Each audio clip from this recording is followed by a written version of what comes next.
Nita and welcome back to another video. If you're new here, my name is nitadanielle, and on this channel we focus on fashion, beauty, lifestyle, motherhood, and everything in between. So if you enjoy those topics, make sure you hit that subscribe button down below.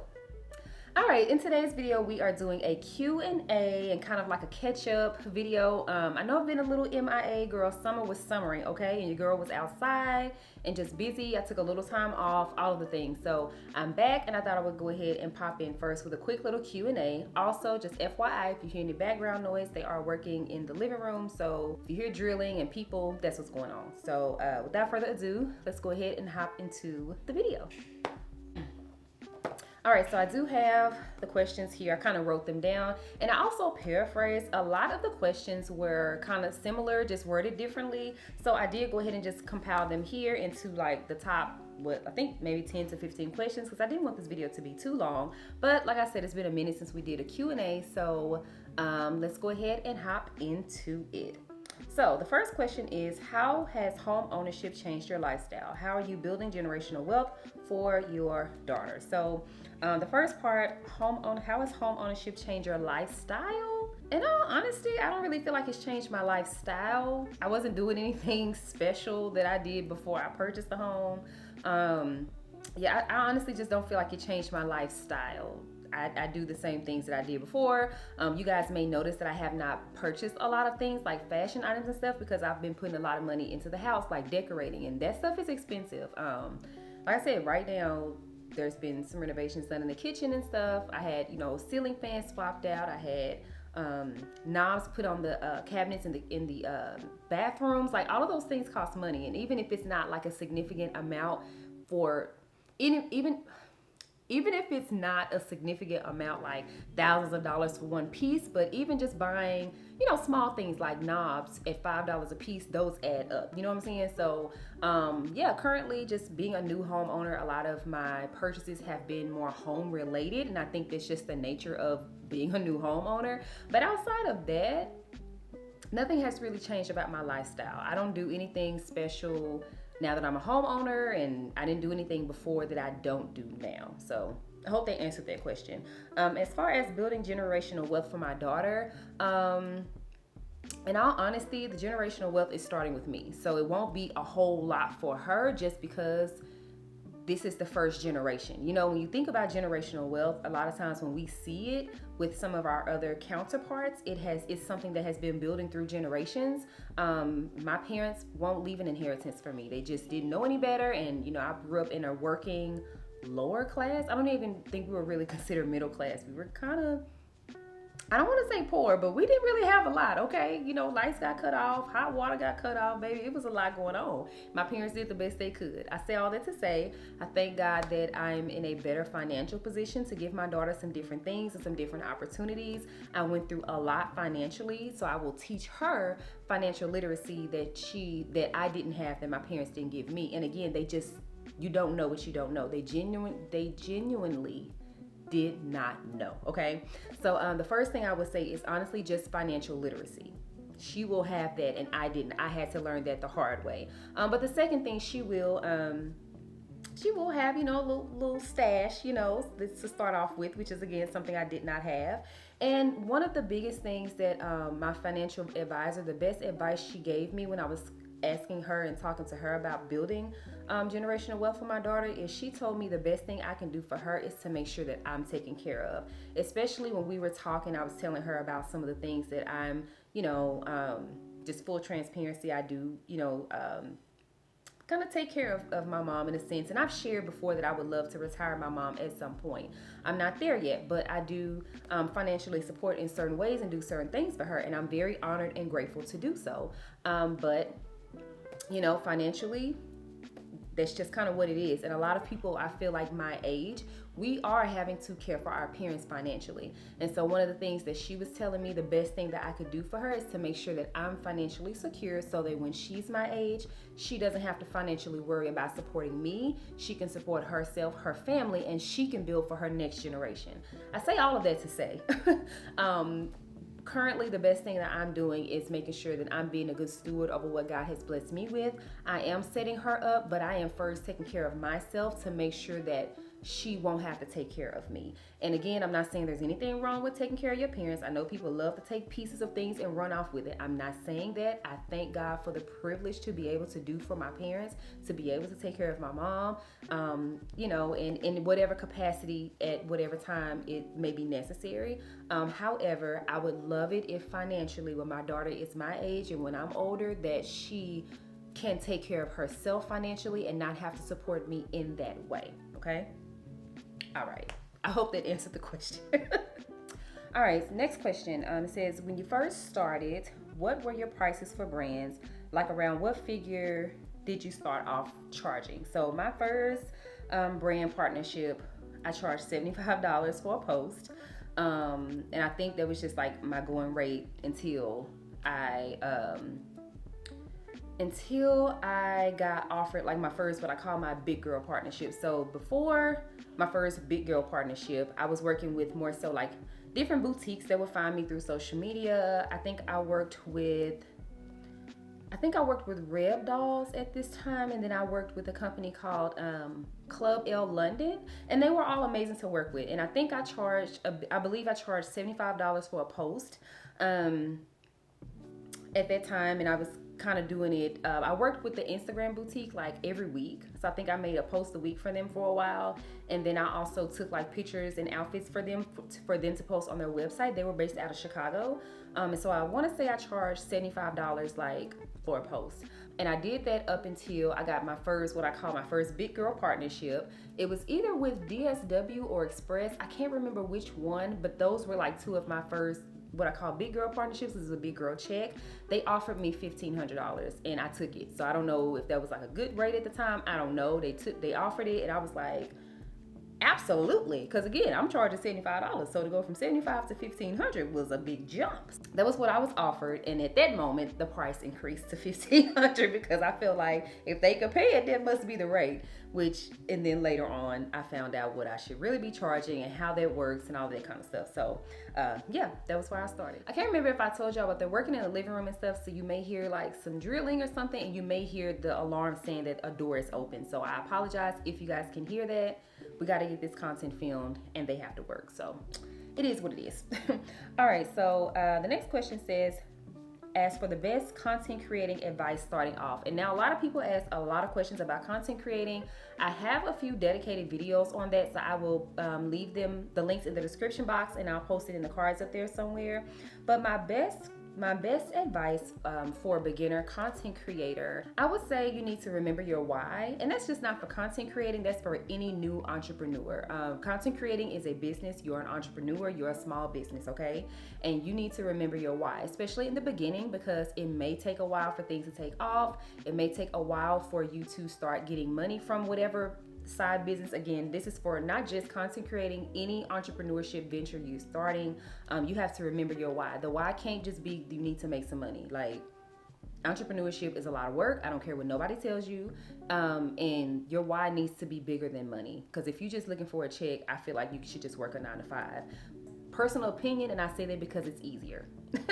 But yeah, remember your why and just be consistent. Nobody likes to hear that, but it's the truth. You have to be consistent. Consistency is how you get the answer to a lot of questions that a lot of us ask when we're starting out, as far as like what kind of content to create, how do you edit, how do you like find out what your audience likes. Those are things that you find out as you continue to be consistent. As you continue to do it, you will find what editing style you like.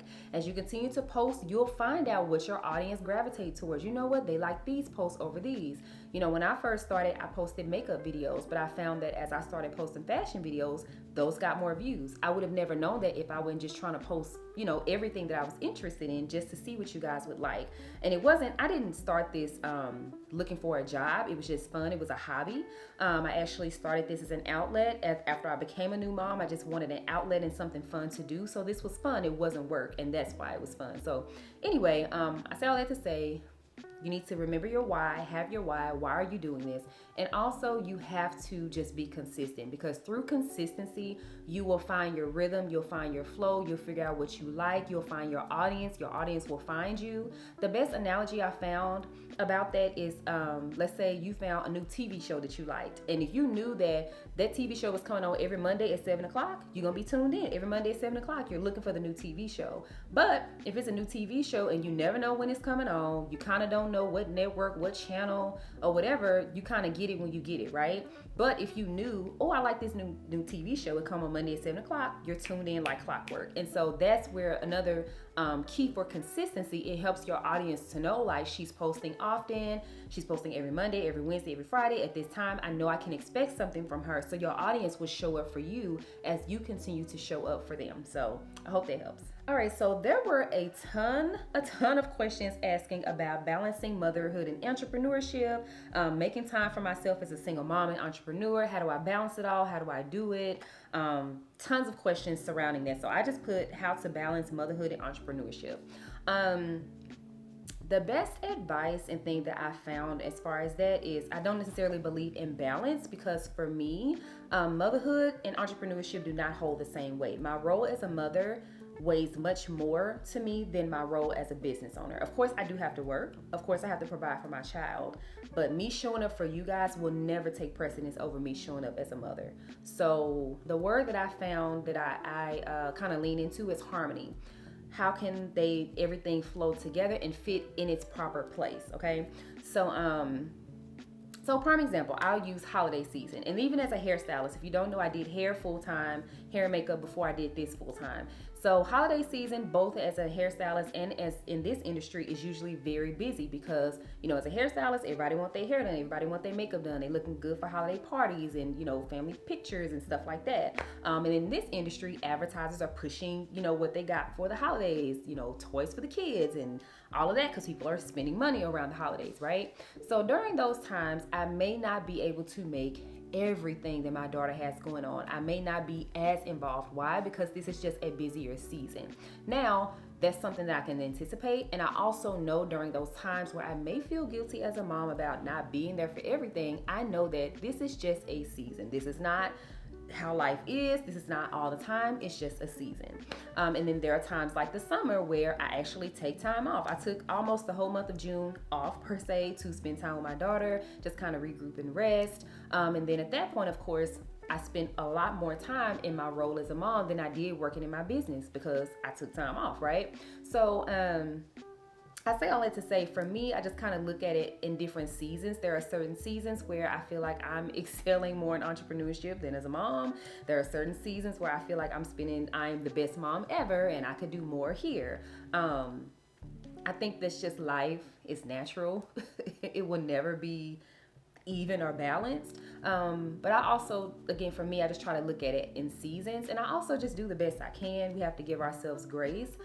There is no picture perfect example of motherhood that looks different for every person, and it also looks different for every child because every child is different. Their needs are different, right? Yeah, and then another key thing for me is I do not do everything myself. I am not that girl. I'm not going to tell you can do everything. Well, I mean, you can, right? You can. I unsubscribe to that, okay? I don't want to do everything myself. I do not do everything myself. I have tons of help and I appreciate it. I lean into it and I will scream from the rooftops that you need help, okay? Not just you need help in a village as a mother, but also as a business owner. I'm thankful that now I do have help. In the beginning, I didn't have help. I did everything. And my friends helped me. My friends would jump in and take my pictures. My sister would come over to the house and take my pictures sometimes. Like, my friends would help me when they could. In the beginning, because I just couldn't afford it. But as I became able to afford more help on the business side of things, then yes, I did hire help and I have no regrets about it. Wish I could have done it sooner, but it is what it is. And then the same as a mother. Yes, I'm a single mom, but I have a huge village of support from, family, Jada's grandparents, my mom, my dad, and then my friends help a lot. And then I've met other moms who we link up and we keep each other's kids, which, of course, that's something that you have to build over time. But yeah, community is important. Having a team and having help is important. You cannot do everything by yourself, and that's okay. And so for me, when it came to just kind of juggling everything, that was a lot. Like just realizing my limits as a human being. I'm not a robot. I'm not a machine. I'm a human. So yeah, that was a lot, but I hope that helps. All right, so we got a couple of personal questions. One was, do you see yourself having more kids? Now, girl, I'm not worried about nobody's churn, okay? No.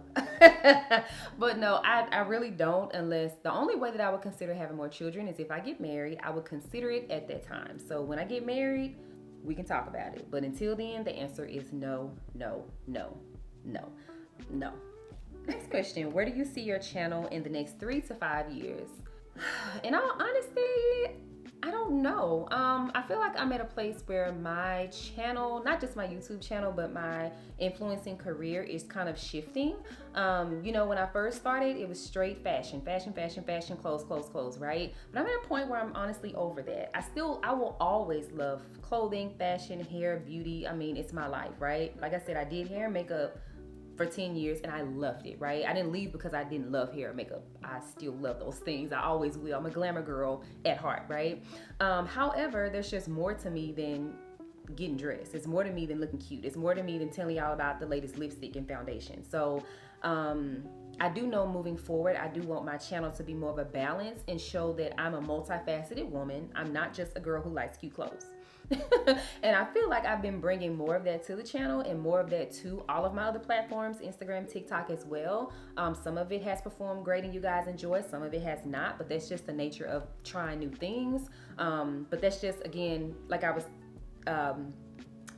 saying when I was giving the advice to the person talking about content creating, like in the beginning, I'm at a place where I'm just trying different things just to kind of see not only what you guys enjoy seeing from me, also what I enjoy putting out, because it matters as well. Like I need to enjoy creating the content. So I'm at a place where I'm just going to be kind of trying some different things just to share more of my personality and show myself outside of just the one box that I feel like I've been in with just like fashion and beauty.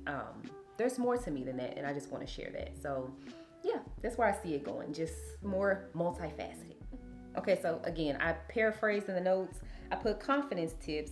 She says she's gaining weight due to menopause and she doesn't feel confident with the extra weight. You came to the right places. I love encouraging people, okay?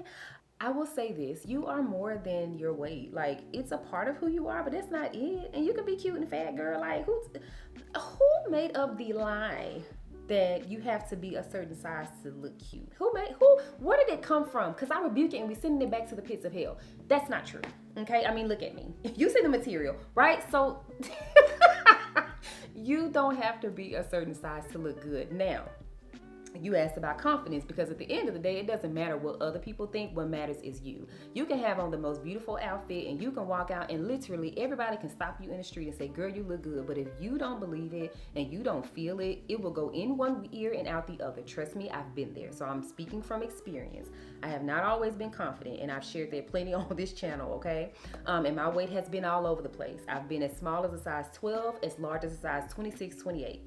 All of them, okay?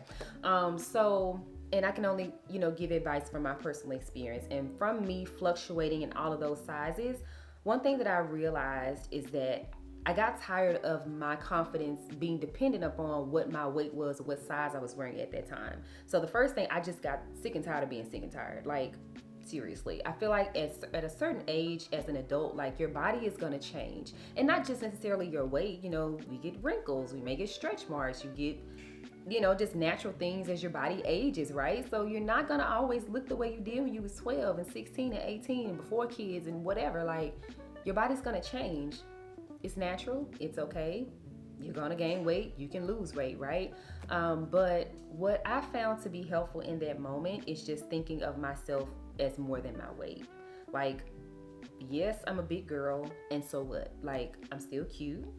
I'm still fabulous. I'm still going to show up and show out. I'm still going to dress nice. I'm still a kind-hearted person. I'm hilarious. Well, I'm not hilarious, but I'm goofy. I'll say that. I'm goofy. I'm I'm multifaceted. Like I said, I'm more than just my weight. And I think once you look at it like you're more than just your size, that will help. Like, again, it's a piece of who you are, but that's not all that you are. You are fearfully and wonderfully made. Now, if you didn't know, we love the Lord over here. So I got to give you a little scripture because it's just what we do. But you are fearfully and wonderfully made just the way you are. God knew the way that you were going to gain. God knew. He didn't say you fearfully and wonderfully made at this size. He didn't say you was fearfully and wonderfully made, at looking only like this. No, fearfully and wonderfully made, and it was a period after that, right? So you're fearfully and wonderfully made, period. And the more that you accept that and take it in, I feel like once you take that in and walk in it, it will exude outward. Because again, you can have, it's not even about dressing a certain way. We can get to that, but again, you can have on the most beautiful outfit, but if you don't feel good, not only is it not going to matter what anyone else says, you're going to exude the fact that you don't feel confident. So that's the best advice I can give, is you have to look internally and you have to anchor your confidence in something that's not external, because this will change. This will fluctuate. It's going to. That's life. You're not going to always look the same way, so your confidence cannot depend on your outward appearance, because it will change. Your confidence has to be anchored and rooted in something bigger and better than your body. Okay. So for me, I had to anchor my confidence in who God says I am. And if you're a believer, I would highly encourage you to do the same. And if you need some scripture to back it up, drop it in the comments and I will let you know. All right, so this next question, I paraphrased it, but I will probably add a screenshot because sis said a whole mouthful, but I just kind of paraphrased it. And what she said, she asked, how do you place yourself around successful women without falling into the comparison or jealousy trap? She pretty much was saying how she had issue with friends, or who she thought were friends, that were envious or jealous of her as she reached certain milestones in her life. And then she was asking, she wants to position herself around other women who are successful without falling into the comparison or jealousy trap herself. That's a good question. As I wrote this down, I did not think about the answer. In all honesty, for me, I've never really made a conscious effort to put myself around certain people, if that made any sense. I'm not saying that it's wrong to do so. I can only tell you from my personal experience, right? Because I'm not an expert on life. But I've never made a conscious effort to put myself around X, Y, and Z person because they're achieving X, Y, and Z thing. I don't know. I just have always, when it comes to friendship specifically, I have always been just attracted to just genuine people. I like genuine people. Like, you just need to be genuine, not have no ulterior motive, and not trying to, be my friend because of what you think I have or what you think I do or who you perceive me to be. Like, I just like genuine people. So the friends that I have, for the most part, have been friends of mine for over 10 plus years. And I'm thankful. I know that's not everybody's story, and I get it. And I have had fallouts with friends and different things like that. So it's a part of life. But I don't know. I don't personally subscribe to the fact that I want to be your friend because of what you do or what you have, because things don't make people. Titles don't make people. I don't care where you work. Like, you know what I'm saying? Like, are you a good person? Are you fun to be around? Can I ask you to pull up in prayer? You know what I'm saying? Like, these are the questions that need answers. Like, what's your heart? And that's what I look for when I look at friendships. Now, again, when you're talking about, maybe if you're looking for mentorship, or you're talking about somebody to build a business with, then yeah, we can look at kind of some other things. But if you're talking about actual friendship, I would just encourage you to change your perspective. You don't have to have, I don't feel like you have to have successful friends to be successful. Now, I get that all, Will Smith and them and Jay-Z and them, I get what they talking about, and I hear it, and I do believe that, you are the company that you keep, right? I don't know. I just would be careful of befriending people because of their success. Because again, people's success, to me, doesn't make them a good person. It doesn't make them a genuine person. It doesn't make them pure-hearted. It doesn't make them fun to be around. You can be boring.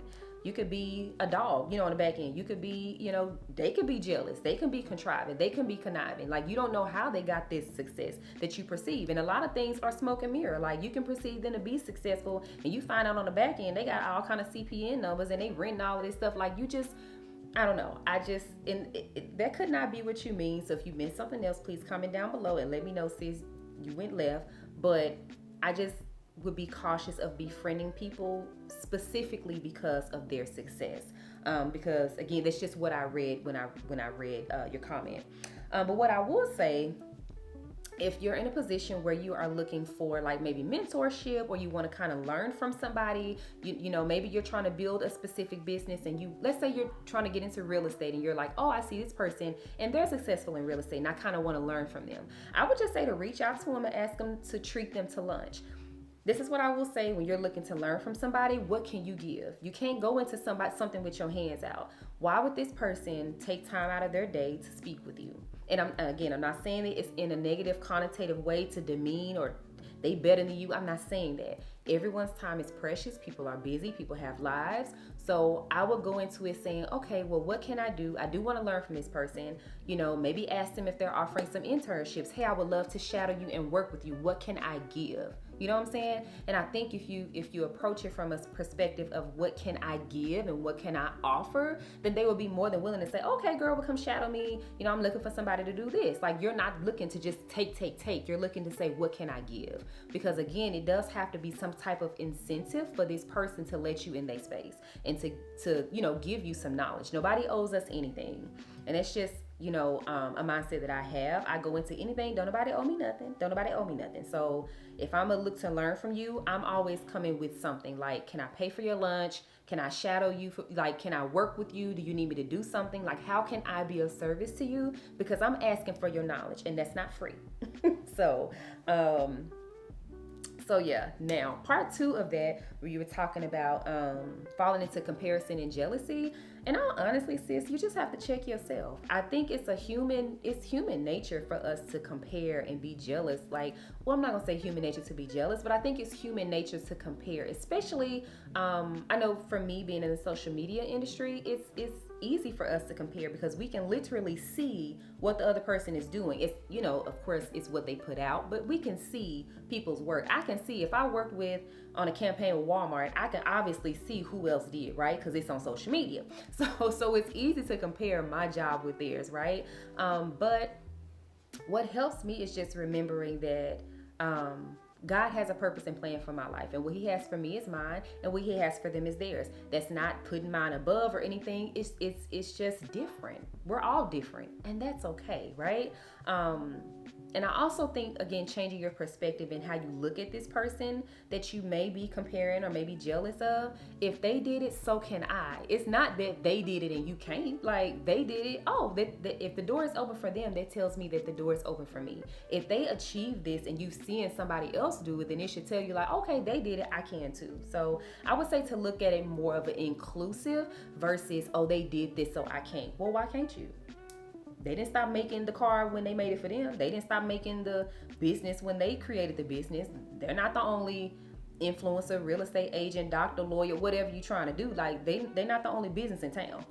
So if they did it, you can too. If they got it, you can get it too. If it's, you know, something that you want to achieve. So I would say to do that, kind of change your perspective from they have it and I don't to, well, they have it so I can do it too. They went and got it so I can get it too. So yeah, hope that helps. All right, next question. It says, how do you film your content to stay relevant? Do you plan ahead and know what you're filming in advance? For the most part, yes. Okay, well, it's a two-parter, so let me answer the first one. The first part was, do you plan ahead and know what you're filming in advance? Yes. Typically, and I say typically because I'm just now kind of getting back to it. I told y'all I took some time off in June, and then I came back in July, like hit the ground running, just working. So, but yeah, typically I sit down and I kind of plan out my month. I may not know exactly what content is going live on what day, but I do know what subjects I want to talk about. I do know what I plan to film, just to kind of have a loose idea of what's going on, so I can know if I need to order some clothes, if I'm doing a review, whether this is organic content or sponsored content. I kind of do a loose outline to know what we're doing, right? So then typically every Monday we have a meeting, we being me and Jordan, and we just kind of talk about what we're doing this week, what we're filming, what we're shooting, you know, whether it's YouTube, TikTok, Instagram, if we're shooting with Angie, who's my photographer, if we're, you know, what's due that week, what we got to turn in, concepts, briefs, you know, that stuff is paid. But also if I need to for YouTube, when I need to get this done, to send it over to the editors to edit. If I'm editing myself, when I need to have it done so I can have time to edit. All of that. We usually on Mondays kind of sit down and plan out the week. But yeah, typically towards the end of the month, I go ahead and put a plan in action for the next month, and then I can tweak it. So there are certain things that I do in the moment that I film that's not on my plan, but I filmed it in the moment, so I go ahead and edit it and put it in there. So that's that part. Now the first one was, how do you film your content to stay relevant? In all honesty, I never thought about staying relevant or like not being relevant, because when I get to a point where I'm kind of anxious or I feel like content is not performing or whatever, I always go back to the beginning. In the beginning, I created content just for fun. And what the fun was, I was genuinely just sharing things that I found, what I tried on, my genuine thoughts. Like, it was not scripted, it was not like strategic, it was not contrived. I was not trying to do this to be this person or to get this brand's attention. It was none of that. Like, it was literally like, I know one of my videos that did the best in the beginning was a jean video, and I just had a hard time finding jeans, so I literally went in the store. Now mind you, at this time I was a size 14.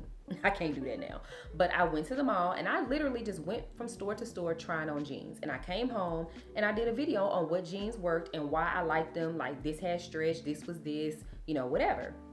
And that was one of my highest performing videos at that time. This was in, I think it was 2021. And then it was at that time also the mall had just opened back up. So yeah.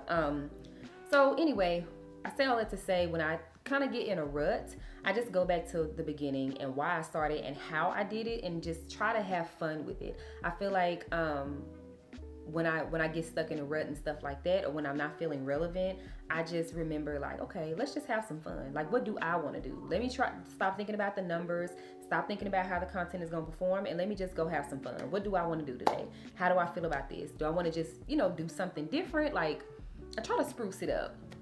So yeah, I can't say that it helps me stay relevant, because I don't really know what I would do to stay relevant. I just honestly stay true to myself. My content is gonna always be authentic and genuine to me, my genuine thoughts, what I genuinely like, what I really don't like, my real voice, my real opinions, and that's it. So that's all I got on the relevancy.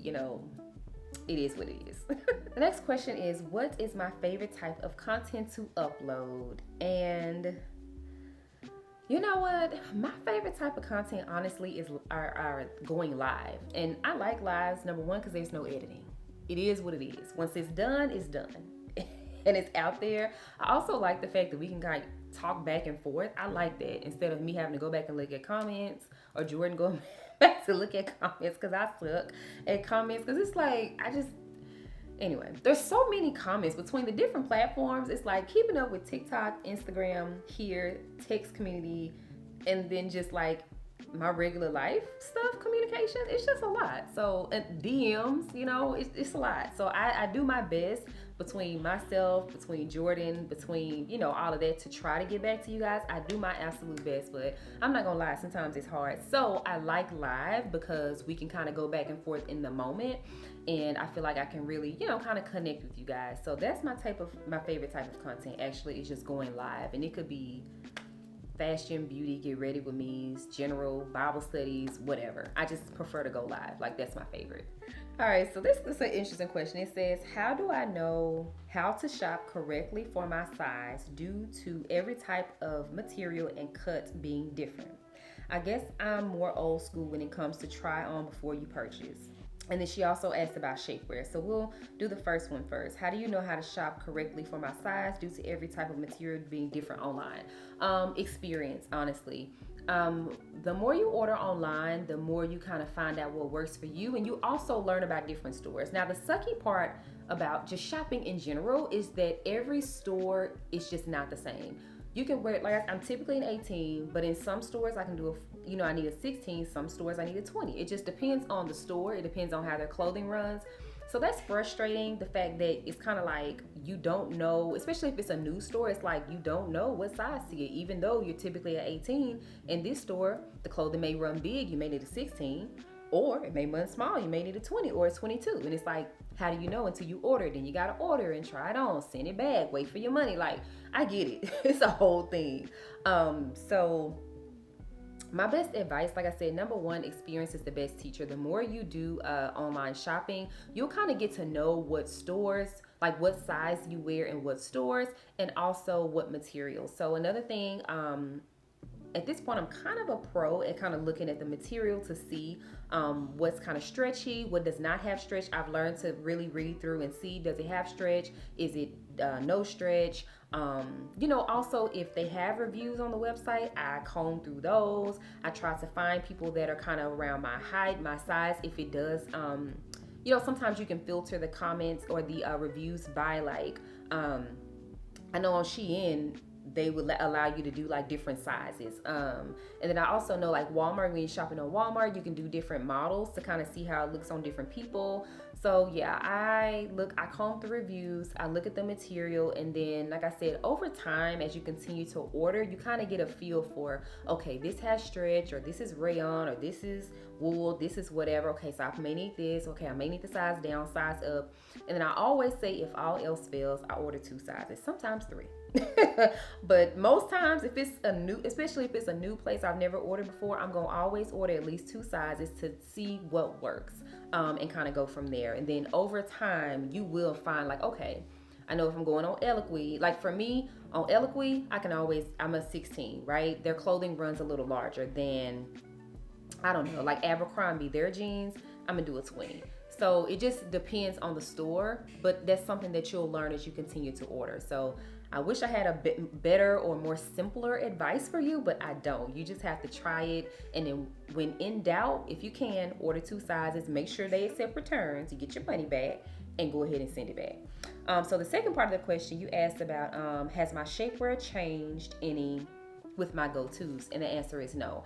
I am very much a, if it ain't broke, don't fix it type of girl. I have been wearing Spanx shapewear, Spanx the brand, Spanx shapewear since I was in high school, and I still wear Spanx. Now their type of shapewear has changed, of course, since 20 years ago, but I love Spanx, okay? I also have some Skims that I do enjoy as far as shapewear, but my go-tos are typically Spanx, specifically the it's the 2.0 Thin Stinks 2.0. It's something it's the Spanx Encore high waist shaping shorts. Those are like my go-to shapewear. I've been wearing those for like the past 3 or 4 years since they redid it and came out with the Encore shapewear, but I'll have it linked in the description box down below. But those are my favorites, tried and true, has not changed. I also have, and I do like the Thin Stinks shapewear from Spanx.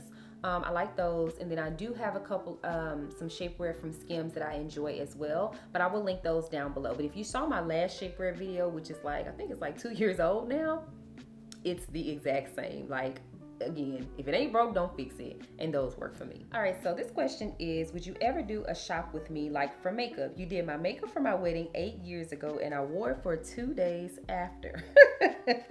Okay, not 2 days, sis. Okay, talking about the makeup lasting. Okay, but would I ever do a shop with me, like for makeup? Maybe. I don't think, has anyone ever asked to do a shop with me? I don't think anyone has ever asked me to do that, so I think I will be open to it. Makeup is just one of those things where it's hard to shop for makeup in store because you can't really, well, I guess you could just do, you just can't really do drugstore makeup in the store. Like that stuff you can't really try on, but if we go into like Sephora or like the department store and go to the counter, they can kind of try it on to make sure the color matches, that could work. But yeah, I don't think I've ever had someone ask me to do that, but I think I will be open to it. All right, so this is the last question. It says, what made you leave your previous profession to become an influencer? So again, I will link my influencer Q&A videos in the description and in the cards, but I did hair and makeup full time. I did that for 10 years, and when I had my daughter, I started looking into doing other things just because of the nature of the business of being a hairstylist. Of course, there are many successful hairstylists who have children, right? However, I was just kind of over it, and then I also started having issues with the tendons in my right hand here. I've been braiding hair specifically since I was in middle school. I had my first client in the 7th grade, so would that mean I was like 12? And I've been braiding hair since then, and And then like I said, I went on to get my license eventually. And I say eventually because I went to college first. I was like, hair is not a real job. I want to go to corporate. And then I was like, I lied. I'm gonna go do hair. So anyway, so yeah, I started having issues with the tendons here. They would like burn, and I started having issues with my right hand, and I'm right-handed. So yeah, between that and just wanting something different, when I became a mom, I knew that I wanted to be able to spend more quality time with my daughter. At the time when I had her, like I would be at the salon when she got out of daycare, so her grandparents would pick her up, and then I would pick her up and get her home. So by the time we got home, it was time for bath and bed. And Saturdays I was in the salon, so Saturdays and weekends she was with her grandparents. And so just the lifestyle of a hairstylist, I just wanted something different in addition to having issues with my hands. So I did not start this with the intentions of this being a job. This was something I started during the pandemic when the salon was closed. It was just fun. And then, like I said, eventually I was like, oh, you can make some money with this. Cool. It could be extra income because I was getting out of debt at the time. So I was like, okay, cool. I can use this to kind of supplement me getting out of debt. And then eventually this began to make me more money than the salon did. So we went ahead and made the transition. So, but yeah, that's what made me do it. I was already looking to do something different because of the nature of the business, being a new mom, having issues with my hand, and the door opened. God opened the door for this, and I slid on through. All right, babes, so that concludes this little Q&A. I hope that you enjoyed, and I hope that you found some value in the questions that were answered. I am going to do a separate video on navigating single motherhood. I got a lot of questions about just becoming a single mom. How do I do it? Balancing this in entrepreneurship or work-life balance, raising kids in this day and age. I only have one. I'm not an expert, okay? However, my baby's 6, so I feel like I have a little something I could share. So I'm going to do a separate video with that because I was just surprised at how many people were had a lot of questions about motherhood. Excited. So yeah, we'll do that in a separate video. But again, I hope you guys enjoyed and found value in this video. If you haven't already, make sure you're following me on Instagram at the nitadanielle. TikTok is nitadanielle. Subscribe to this channel and share this video with a friend that you think would enjoy it. Thank you guys so much for watching. I appreciate you more than you know, and I will see you in the next video. Bye.